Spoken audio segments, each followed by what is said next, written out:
Hello, I'm Greg Price. I'm the farmer here at the River Road Neighborhood Farm and Community Garden, and we are in River Road's commercial kitchen today to talk about some spring greens. Specifically, we're going to talk about mustard greens and bok choy. We get lots of questions about how to use spring greens, and in particular mustards and bok choy, as they're not on most people's American diet when you're growing up, but they grow readily and very well all over North America, and particularly in our northern climes. So that's what we have available early in the season to give out in our CSA, and so folks get an awful lot of it for about a month. So we'll talk a little bit about that in detail, but first I just want to say something general about greens, because there just seems to be a lot of questions about how to use greens. We're years into the kale frenzy, and still we field a lot of questions about how people are going to eat their greens. And my recommendation is first ask the question, what do they not go in? Because greens kind of go in everything, whether it's a soup, whether it's a salad, whether it's on your burger, on a sandwich, in your scrambled eggs. It's very diverse. You can put them in any kind of bean dish. You can have them raw. You can have them cooked. There's just so many ways to eat greens, and they're so good for you. Greens are chock full of B vitamins. Many of them have calcium. They also have vitamin C, and other vitamins and minerals, as well as antioxidants. So the more greens you eat, you really can't eat too many greens. So I try to eat greens with just about every meal, even in the wintertime when they're frozen. Okay, so that's my general statement about greens. So when you're looking at bok choy and mustards, you'll see some similarities. This is bok choy. Bok choy is typically, so you'll see bok choy spelled with B-O-K, choy, or P-A-C a lot of times, choy. They're the same thing, basically a loose Asian cabbage, often with these nice stout stems at the bottom, and that's kind of how they look when they're whole. And you'll see different versions of them. So this is a different variety here. Still sees the same white stems. Been asked a lot of times if you can eat the stems, and the answer to that question is the stems are actually the best part of the plant to eat. They're really crunchy. They're like celery sticks. They have a slightly different flavor, so you can do similar things, but they hold up really well under heat when you're cooking like a stir fry or something like that. If for people who really like the greens and with smaller bok choys, you can also use the greens in salads, but they're a little strong for some folks. So cooking them tames them down quite a bit, any kind of strong flavor. And mustards are similar. Okay, so I'm talking about them together because you're going to use them a lot of times together, especially early in the season when that's what's available. So these are a couple different mustards that we have here. This is tot soy, which is a very mild mustard, very common in different mixes. Doesn't have any kind of real strong pronounced flavor. It just tastes a little brassica and like a green vegetable. There's nothing overpowering or strong about it. Now these two are a different story. This one is called Green Wave. This one's called Red Giant, and they are both what we call spicy mustard greens. But the spice in mustard greens is quite different than the spice you'll find in like capsicum spice. So capsicum spice comes in the form of oil that's on the inside of the ribs and peppers and on the seed. And so once that gets in your mouth or on your tongue or in your throat or in your stomach, it's kind of there to stay for a while because it's that oil. The thing about these guys is it comes and goes very quickly. So even if you're not really fond of spice, but you're interested in some new kinds of flavors, you can just take a little tear off of them and taste it, and it comes on like a wasabi kind of heat. So it comes really quickly, it's a little nasally. I think it feels great. Some other people don't, and that's fine.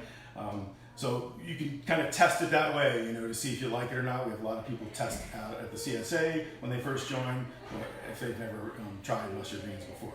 Now, with that spice, the spice can also be tamed, and the way you tame it is with heat. If you cook it and mix it in with some kind of stir fry, these things together would make an excellent stir fry. One of my favorite stir fries in the spring is to mix together these kinds of things, stir fry it up with some ginger, a little fish sauce, garlic, tamari, and any kind of protein that you like. It could be anything from beef to fish to chicken, and you have a really quick, easy meal. You can cook these guys a little more thoroughly and then put these in later and let them just wilt, cut them up, and toss it a little bit. Throw your, that fish sauce kind of dressing on there, top them with your scallions. Soon we'll have garlic scapes, which would work really well in a meal like that as well. But in addition to that, combinations include, anything from like putting them into bean dishes for burritos. And I like to think about burritos. Like burritos, You can have seasonal burritos. You can have a burrito early in the season that features mustard greens, bok choy, scallions, things like that. And then by the middle of the season, it's a whole different game with squash and onions and cucumbers and various vegetables like that. So try to think about some of the simpler foods that you like, but just incorporating new vegetables into some of those meals. Likewise, these guys are great on sandwiches. I love them on sandwiches. They work really well as wraps, especially if you like that spice. You can make any kind of mixture of meat, rice, other cooked vegetables, make little rolls. They're very, very good like that. I love to eat scrambled eggs with vegetables. That's how I start just about every day. This morning I use bok choy because that's what I have right now. I have a lot of bok choy. I put a little bit of what did I put on there? A little bit of curry powder to flavor it up. I sprinkled some feta over top of it. Chopped up about 4 or 5 of these leaves and a few mustard greens, and threw 2 eggs over it. And walked away for 5 minutes. Came back, stirred it up, and it was done. And I had greens, eggs, a nice hearty breakfast, lots of vitamins and minerals to start the day. And spring soups as well. You may not think of soups this time of year, but a miso soup goes really, really well in the spring, especially if it's a little bit cooler out. Maybe not when it's in the 80s, but everybody has different preferences. But again, this would make a great base for a miso soup. And again, you can use your scallions. You can incorporate other vegetables. Right now in our CSAs, you're also getting spinach and things like that. So lots of different greens out there that you can incorporate in various ways.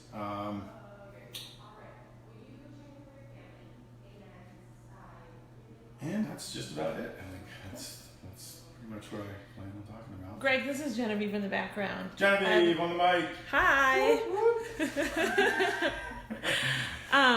So you have the tatsoi. These are both mustard greens? Yes, those are both mustard greens. Yep. We consider these to be mild. Yeah. And there's also others like Mizuna and things like that you'll see that are more for you can use them as salad greens. Yeah. But because I always think of mustard greens as those purple and green ones. Okay. That's. And they're all. So it's a little. Yeah. Do you have any advice for people when they're searching to make sure that they get the right green? No, that's right. So in the seed catalogs that we order out of, they're all just categorized as Asian greens, and then you kind of got to go through them and kind of figure it out. But these are, I'm pretty sure, considered a type of mustard green. But it's true when you think of mustards, you tend to think of the spicier ones. But I would encourage people to not be afraid of spice. Like I said, it comes and goes quickly. Even if you're not a fan of spice, tasting it within a couple of minutes, you won't even know you had it.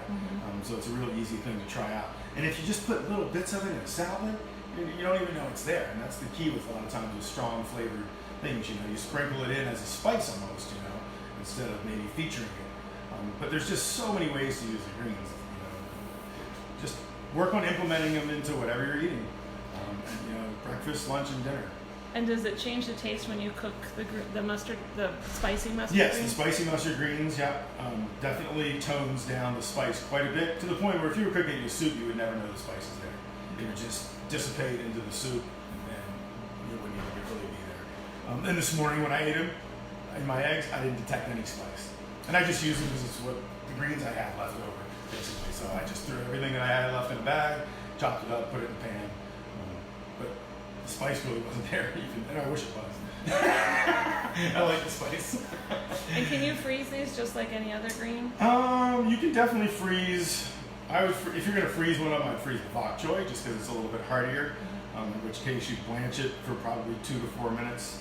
The mustards, not sure how they would hold up so well blanching, and I'm not sure why you would want to do that, because if you're losing the flavor, it's just another green. I'd put something more, if you're going to do that, might as well do spinach or kale or a hardier green that's going to hold up a little better in the freezer. Cool. Thank you. Thanks for joining us at the River Road Kitchen. Hope this helps.